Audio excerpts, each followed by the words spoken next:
서울에 있는 한 대학에 입학한 아들이 있었습니다. 그 아들이 지방에 있는 아버지에게 편지를 썼습니다. 그 편지의 내용은 이런 내용이었습니다. 아버지, 그동안 무고하신지요? 집안도 평안하신지요? 자꾸만 돈을 붙여달라고 해서 죄송합니다. 100만 원이 또 필요합니다. 이러는 제 마음은 매우 부끄럽고 죄송하기 이를 데가 없습니다. 고향을 향해 무릎 꿇어 용서를 빕니다. 이번이 정말 마지막입니다. 100만 원만 붙여주세요. 다음부터는 절대 이런 일이 없을 겁니다. 아버지 사랑합니다. 아들은 그 편지를 보내놓고 아버지가 과연 응답해 주실까 걱정이 돼서 다시 편지를 썼습니다. 아버지, 사실 제 마음에 걸려서 우체부를 쫓아갔지요. 편지를 빼앗아 태워버리고 싶었기 때문입니다. 정말 다시 회수하기를 두 손 모아 기도했습니다. 그러나 제가 너무 늦어서 우체부를 놓쳐버렸습니다. 제 불찰을 부디 용서해 주십시오. 라고 다시 두 번째 편지를 보냈습니다. 며칠이 지난 후에 드디어 아버지로부터 아들에게 답장이 왔습니다. 아들은 너무 기쁘고 반가워서 편지를 뜯었습니다. 그 편지에는 이렇게 쓰여져 있습니다. 아들아, 너의 간절한 기도를 하나님이 들어주셨나 보다. 내가 빼앗아 태워버리고 싶었던 너의 그 첫 번째 편지는 못 받았다. 그러니 걱정 말고 잘 지내고 있거라 하는 그런 내용이었다고 합니다. 여러분, 가끔 우리는 편지를 씁니다. 또 편지를 자주 쓰기도 합니다. 우리는 하나님 앞에 편지를 씁니다. 우리가 쓰는 하나님께 드리는 편지가 뭘까요? 바로 기도입니다. 기도는 하나님께 보내는 편지입니다. 사랑하는 여러분, 2023년 새해가 한 달이 지나고 있는데 올해 한 해를 시작하면서 어떤 편지를 하나님께 보내드렸습니까? 지금 한 달 지나는데 하나님이 답장이 언제 올까? 여러분 기다리고 계십니까? 혹시 그 답장이 언제 올까 기다리다가 때로는 실망하기도 하고 때로는 언제까지 기다려야 되나라고 생각하기도 합니다. 오늘 본문은 하나님께 보는 편지의 답장이 늦는다고 생각하는 그 성도에게 주시는 예수님의 답장 편지입니다. 왜 하나님이 답장을 안 해주실까라고 궁금해하는 우리들에게 예수님이 오늘의 본문의 말씀에서 그 답장 편지를 여러분에게 보내주십니다. 오늘의 본문의 말씀을 이해하는 데 있어서 우리가 먼저 이 앞에 놓여있는 17장 말씀을 이해해야 됩니다. 제들 앞에 놓여있는 환난의 시대에 예수님의 도래를 위해서 그리고 하나님 나라의 완성을 위해서 늘 기도해야 된다. 늘 기도해야 된다. 환난 앞에서 또 예수님 그분을 맞이하기 위해서는 우리가 늘 깨어서 기도해야 된다는 것입니다. 그런데 그 기도의 중요한 것은 뭐냐면 얼마나 간절한 신뢰감을 가지고 기도하고 또 기다리고 있느냐라는 문제를 제기하고 있습니다. 사실 오늘 1절부터 8절까지 말씀의 내용은 사실 1절 한 절이 그 내용 전체를 담고 있고 2절부터 8절까지 말씀은 비유로 그 1절의 내용을 부언해서 예수님이 설명하고 있는 것을 보게 됩니다.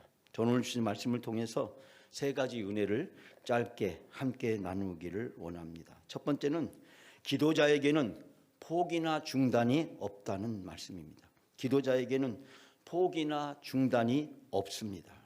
여러분 1절 말씀 우리가 다 같이 함께 1절 말씀 봉독합니다. 예수께서 그들에게 항상 기도하고 낙심하지 말할 것을 비유로 말씀하여. 아멘. 예수님께서는 언제나 제자들에게 기도하고 낙심, 용기를 잃지 말아야 한다고 비유를 통해서 가르치고 계십니다. 여러분 우리 본문의 말씀에서 항상 기도하고라는 이 말씀의 뜻을 많은 사람들이 오해하고 있습니다. 모든 일을 그만두고 오직 기도만 하라는 거냐?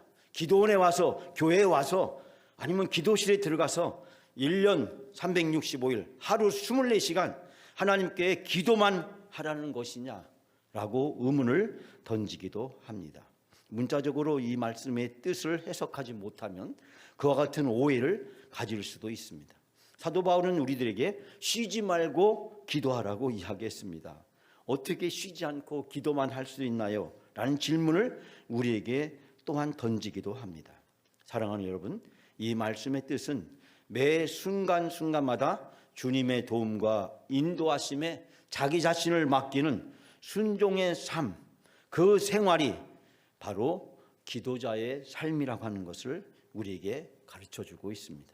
성령의 인도하심 가운데 속에서 우리가 하나님의 도우심과 인도하심에 따라서 순종하며 살아가는 것, 그것이 바로 항상 기도하고 또 낙심하지 않고 살아가는 삶이라는 것을 가르쳐주고 있습니다. 조용한 시간을 별도로 내어서 하나님께 기도하는 것은 필수적인 요청이기도 합니다. 기도 없이 그리스도인은 영적으로 건강한 삶을 살 수가 없습니다. 하나님 우리 한국 교회, 다른 세계 그 어느 교회도 바꿀 수 없는 소중한 영적 시스템, 플랫폼을 하나님은 주셨습니다. 그것이 뭡니까? 바로 우리는 새벽 기도가 있고 또 한국교회 어떤 교회는 금요 심야 기도를 합니다. 여러분, 제가 대전영락교회 있을 때 그때만 하더라도 이 새벽 금요 심야 예배는 금요 철야 예배였습니다. 금요 철야 예배. 금요일 날 저녁 한 8시쯤 모이면 그 다음 날 새벽 기도 끝나고 집으로 갔습니다. 토요일 날 새벽에 집에 돌아가죠. 그러니까 저녁에 모여서 9시쯤 모이면은 그 다음 날 새벽 8시나 돼야 집으로 갈 수가 있었습니다. 철야 예배였어요. 철야 예배. 그러다 몇 년 지나고 나니까 이 금요 철야 예배가 뭘로 바뀌었냐면 금요 한밤중 기도회로 바뀌었어요. 한밤중 기도회는 어떻게 되느냐 했더니 새벽 한 2시쯤 되면 끝났어요. 새벽 2시까지. 저녁 한 9시쯤 시작하면 새벽 2시까지. 여러분들도 다 경험해 보셨으리라고 생각합니다. 그러다가 금요 심야 기도회로 바뀌었어요. 심야 기도회가 9시에서 한 11시 정도, 12시 전에 기도회가 끝났습니다. 그러더니 요즘은 금요 저녁 예배로 바뀌었습니다. 제가 신학교 있을 때 가까운 몇몇 교회들을 금요일 저녁에 기도하기 위해서 방문했는데 아니 8시에 예배를 드려요. 그리고 9시 되니까 다 집에 가고 안 계신 거예요. 이제 금요 기도회가 금요 저녁 예배로 바뀐 모습을 보았습니다. 제가 서울에서 10년 동안 있던 교회에 금요 심야 예배를 합니다. 저녁 9시부터 11시까지 하는데 우리가 마지막 불렀던 인생길 험하고 그 금요 심야 예배 때 은혜를 많이 받았던 찬송 중에 하나였습니다. 우리가 조용한 시간을 특별히 내어서 새벽이라든지 기도원에 가든지 아니면은 금요 심야 예배에서 기도하는 삶을 우리 한국 교회는 많이 해왔습니다. 여러분, 우리가 때때로 기도할 때, 때로는 우리가 기도 제목을 놓고 함께 간절히 구할 때 하나님의 응답이 더디다고 생각해서 포기하거나 낙심하는 경우가 많이 있습니다. 또 우리가 하나님의 깊고 오묘한 계획을 이해할 수 없기 때문에 우리는 기도하면서도 조바심을 느낄 때가 많이 있습니다. 그렇지만 하나님은 우리의 간구를 반드시 응답해 주십니다. 가장 적절한 때 최상의 것으로 응답해 주시는 하나님이신 줄 믿습니다. 그러므로 오늘 본문의 말씀은 기도하되 낙심하지 말아라. 용기를 잃지 말고 하나님이 응답해 주실 때까지 기도할 것을 우리에게 말씀하고 있습니다. 여러분, 로마서 12장 12절 말씀 보면 소망 중에 즐거워하고 환난 중에 참으며 기도에 항상 힘쓰라.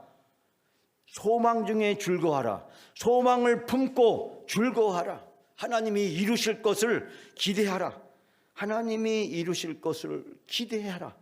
두 번째는 환난을 당할 때 참으라. 인내하라고 이야기하고 있습니다. 세 번째는 기도를 꾸준히 하십시오. 기도를 꾸준히 하십시오. 기도에 항상 힘쓰십시오. 이 말은 기도를 꾸준히 하십시오. 언제까지요? 하나님이 응답해 주실 때까지. 여러분, 로마서 12장 2절 말씀, 이 말씀이 여러분의 기도 지침서가 되시길 바랍니다. 우리는 기도할 때 소망을 품고 즐거워해야 됩니다. 하나님이 이루실 것을 기대해야 됩니다. 또한 환난 중에 참으며 인내해야 됩니다. 인내해야 돼요. 그 하나님이 언제 응답해 줄지 우리는 알 수가 없기 때문에 하나님이 응답해 주실 때까지 그 기도의 과정에 힘들고 어려움이 있다고 할지라도 그것을 인내하고 참으라고 얘기합니다. 세 번째는 기도를 꾸준하게 계속해서 기도가 일상이 되고 기도가 삶이 되고 기도가 습관이 될 수 있도록 기도할 것을 이야기하고 있습니다. 아마 여러분이 저에게 귀가 아프게 들었던 말씀 중에 기도하고 기대하며 그리고 기다리면 기적은 이루어진다. 응답은 이루어진다. 저는 이 기도의 사기법칙, 믿음의 사기법칙, 기도하고 기대하고 기다리면 기적은 반드시 응답된다. 여러분의 평생의 기도 생활의 좌우명이 되시기를 주님의 이름으로 축원합니다. 두 번째로 기도자는 하나님의 시간만 바라봅니다. 기도자는 하나님의 시간만 바라본다. 여러분, 우리가 오늘 읽었던 4절 5절 말씀 다 같이 함께 봉독합니다. 그가 얼마 동안 듣지 아니하다가 후에 속으로 생각하되 내가 하나님을 두려워하지 아니하고 사람을 무시하나 이 과부가 나를 번거롭게 하니 내가 그 원한을 풀어주리라. 그렇지 않으면 늘 와서 나를 괴롭게 하리라 하였느니라. 아멘. 그 재판관은 한동안 들어주지 않으려고 하다가 얼마 뒤에 혼자 이렇게 말하고 있습니다. 내가 정말 하나님도 두려워하지 않고 사람도 존중하지 않지만 그러나 이 과부가 이렇게 나를 귀찮게 하니 이 과부가 나를 이렇게 귀찮게 하지니 내가 그의 권리를 찾아줘야 하겠다. 그렇게 하지 아니하면 그가 자꾸 찾아와서 나를 못 견디게 할 것이다. 그가 자꾸만 나를 찾아와서 나를 못 견디게 할 것이다. 오늘 5절 말씀입니다. 여러분, 듣지 아니하다가 이 말의 뜻은 원하지 않았다라는 뜻을 가지고 있는데 이 과부의 청혼을 무시하려고 하는 이 불의한 재판관의 모습을 우린 여기서 발견하게 됩니다. 이 재판관은 공정한 법 집행보다도 사리사욕에만 밝았기 때문에 그 과부가 자기에게 돈을 가져다 줄 리도 없고 그 과부의 소원을 들어주는 것이 자기 이해관계에 도움이 될 수 있는 것이 아무것도 없었습니다. 그렇기 때문에 그 가난한 과부를 철저하게 무시하고 그 과부에게 무관심할 수밖에 없었습니다. 그 여인에게는 정말 군침을 돌게 하는 뇌물도 없고 뒤를 봐줄 만한 세력도 없었기 때문입니다. 그러나 그 과부는 이 재판관을 번거롭게 하고 이 재판관을 괴롭게 했습니다. 이렇게 나를 귀찮게 하니 자꾸만 찾아와서 나를 못 견디게 할 것이다. 여러분, 번거롭게 하다라는 뜻은 수고와 고난과 어려움을 준다라는 뜻을 가지고 있습니다. 단순히 성가시게 한다는 것보다도 막대한 지장을 준다.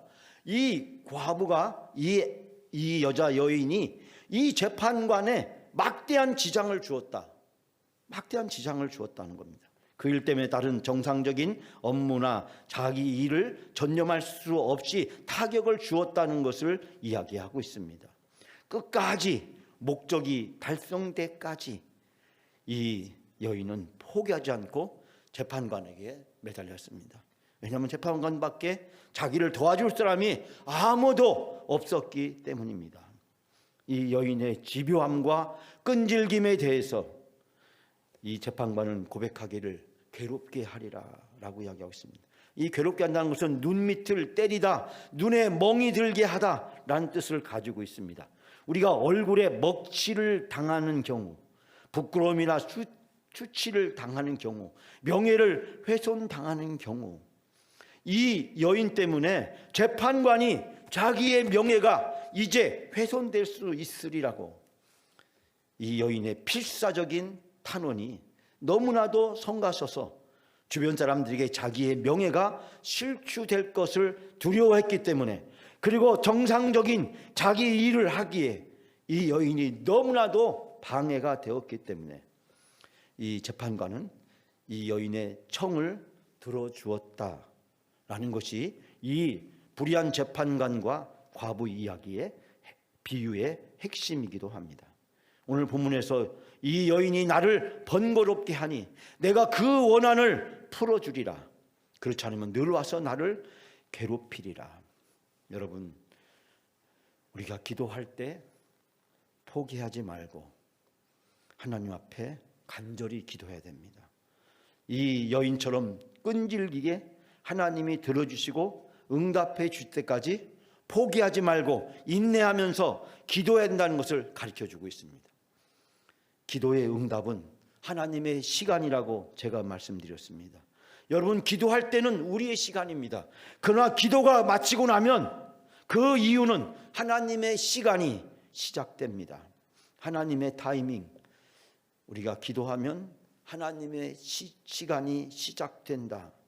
하나님의 시간에는 하나님의 주권이, 하나님의 뜻이, 하나님의 섭리가, 하나님의 역사가 작동되기 시작합니다. 기도하지 않으면 하나님의 주권이 작동하지 않습니다. 하나님의 시간은 시작되지 않습니다. 그러나 우리가 기도하면 바로 하나님의 시간이 시작됩니다. 하나님이 가장 보시기에 좋은 때에, 하나님이 가장 하나님의 목적이 이루어졌을 때 하나님은 우리의 기도를 들어주시고 응답해 주실 줄 믿습니다. 사랑하는 여러분, 하나님의 시간이 이루어질 때까지 포기하지 않고 인내하면서 기대하면서 기다리는 여러분이 되시기를 바랍니다. 올바른 기도자는 자기의 시계를 보지 않습니다. 자기의 시계를 보지 않습니다. 하나님의 시계만 봅니다. 하나님의 시계를 바라보고 기도하시는 여러분이 다 되시기를 주님의 이름으로 축원합니다. 세 번째로 18장 7절에서 8절 말씀 우리 다 같이 함께 봉독합니다. 하물며 하나님께서 그 밤낮 부르짖는 택한 자들의 원한을 풀어주지 아니하시겠느냐? 그들에게 오래 참으시겠느냐? 내가 너희에게 이르노니 속히 그 원한을 풀어주리라. 그러나 인자가 올 때 세상에서 믿음을 보겠느냐 하시니라. 아멘. 하나님께서는 택하신 백성이 밤낮 부르짖는데도 올바른 판단을 해주지 아니하시고 오랫동안 그대로 내버려 두실 것 같으냐? 사실 하나님께서는 그들에게 지체 없이 올바른 판결을 내려주실 것이다. 그렇지만 사람의 아들이 올 때 과연 이 세상에서 믿음을 찾아볼 수 있겠느냐? 여러분, 이 8절 말씀에서 보게 되면 하나님께서 그 원한을 속히 그 원한을 풀어주리라. 이 속히라고 하는 단어는 아주 짧은 간격 뒤에 일어날 수 있는 사건을 얘기합니다. 그 속히, 금방, 잠시 후에. 그러나 때때로 이 속히라고 하는 말의 뜻은 어느 정도 시간이 지난 후에 갑자기 어떤 일이 발생하리란 뜻도 가지고 있습니다. 즉 우리가 생각할 수 없는, 계산할 수 없는, 우리가 예측할 수 없는 그 하나님의 시간에 하나님께서는 이루어 주신다라는 뜻을 여기서는 담고 있겠습니다. 그러나 우리 본문의 말씀에서 중요한 것은 하나님께서 부르짖는 택한 자들을 반드시 들어주시고 응답해 주시는데 하나님은 우리들에게 믿음을 요구하십니다. 오늘 본문 말씀 8절 마지막 부분에 보게 되면 인자가 올 때 세상에서 믿음을 보겠느냐? 사람의 아들이 올 때 과연 이 세상에서 믿음을 찾아볼 수 있겠느냐? 너는 지금 하나님께 부르짖고 간절히 기도하고 있지만 그 기도가 너의 믿음에 근거한 것이냐? 너는 믿음으로 나에게 지금 기도하고 있는 것이냐? 라는 질문을 우리에게 던지고 있습니다. 여기서 믿음은 예수 그리스도에 대한 믿음일 수도 있고 또한 항상 기도하고 낭망하지 않는 자에게 기도의 자세를 견지해야 될 그런 믿음이기도 합니다. 하나님의 역사는 포기된 적이 없고 하나님의 역사는 진행 중이고 하나님의 시간은 지금도 우리 앞에서 계속해서 펼쳐져 가고 있습니다. 여러분 인생을 향해서, 이 우주를 향해서, 우리 교회를 향한 하나님의 시간이 있습니다. 그 하나님의 시간은 어떠한 환경과 역경과 난관이 있다고 할지라도 결코 중단되는 법이 없다는 사실을 우리는 이 말씀을 통해서 발견할 수 있게 됩니다. 하나님의 시간은 지금도 계속해서 진행되고 있습니다. 우리는 그 하나님의 신실하심에 대해서 확신을 가지고 있어야 될 줄 믿습니다. 사도 바울도 끈기 있게 기도할 것을 우리에게 권하고 있습니다. 로마서 12장뿐만 아니라 골로새서와 데살로니가 전서에서 우리에게 항상 끈기 있게 기도할 것을 권고하고 있고, 오늘 분명한 것은 기도는 상황을 변화시킨다는 사실입니다. 왜냐하면 기도하면 하나님이 그 문제를 만지시고 그 문제를 개입해 주시고 하나님의 시간이 시작되기 때문에 하나님의 놀라운 역사가 나타나게 될 줄 믿습니다. 하나님은 진지하고 끈기 있게 기도하는 우리의 기도를 들어주시고 응답해 주십니다. 오늘 본문에서 불의한 재판관을 하나님과 동일시할 수는 없습니다. 그러나 불의한 재판관이 자기의 불편함과 약간의 명예손상을 위해서, 그것을 회복하기 위해서 과부의 한 여인의 간절한 기도와 요구를 들어주시려고 할진대, 하물며 하나님께서 그 사랑하는 백성들의 기도를 하나님은 더 놀랍게 응답해 주실 줄 믿습니다. 사랑하는 여러분, 우리 교회가 지금 어려움을 겪고 있습니다. 그러나 우리 교회만 어려움이 있는 것이 아니라 모든 교회가 다 어려움이 있습니다. 큰 교회는 큰 교회대로, 작은 교회는 작은 교회대로, 도시교회는 도시교회대로, 농촌교회는 농촌교회대로 다 어려움을 겪고 있습니다. 코로나가 많은 사람의 생명을 앗아가고 이 지구에, 세계에 큰 타격을 주었지만, 그러나 코로나도 이제 지나간 일로 사라져가고 있습니다. 아무리 힘들고 어려워도 하나님의 시간은 지나가고 하나님의 역사는 이루어지게 되는 줄 믿습니다. 우리가 이런 고난과 역경 속에서 하나님을 바라보고 하나님께 모든 걸 맡기고 인내하면서 기도하게 될 때 하나님의 선한 역사가 어느 순간 속히 우리에게 이루어지는 놀라운 역사와 응답을 맛보게 될 줄 믿습니다. 그러므로 우리는 기도해야 되고 인내해야 됩니다. 제가 장염으로 한 일주일 동안 알아 누워있는 사이에 어제 오늘 새벽기도 왔더니 아직도 명절에 고향 가서 돌아오지 않은 분이 계시고, 요즘 난방비 폭등으로 난방비 아끼려고 얼마나 절약을 하셨는지 꽁꽁 얼어붙어 가지고 아직 새벽기도를 못 나오시는 분들이 계시는 것을 보면서 참으로 안타깝고 이 일을 어찌해야 되나, 제가 어제 오늘 아주 황당한 마음을 가지고 제가 새벽을 함께 하고 있습니다. 사랑하는 여러분, 우리는 기도해야 됩니다. 기도해야 돼요. 하나님의 시간이 우리 교회에 계속될 수 있도록 하나님이 우리 교회를 만지시고 우리 교회에 하나님이 개입하시고 하나님의 역사와 하나님의 뜻이 우리 교회 안에서 이루어질 수 있도록 우리가 기도해야 됩니다. 왜 하필이면 이 대한민국에, 하필이면 우리 대한민국 장로교회 통합에, 하필이면 이 대전로에 그 많은 교회 중에서 우리 교회에 왜 이런 일이 생겼을까? 물론 우리는 영적으로 어려움에 처했을 때 우리가 회개하고 하나님 앞에 철저히 반성을 해야 됩니다. 그러나 하나님의 뜻은 반드시 있는 줄 믿습니다. 여러분, 우리가 어려움을 처했을 때, 고난에 처했을 때, 시험을 겪을 때 이스라엘 백성이 광야에서 40년 동안 그 훈련을 통해서 하나님이 원하시는 하나님의 백성으로 태어났습니다. 애굽에서 나와서 하나님의 백성이 된 것이 아닙니다.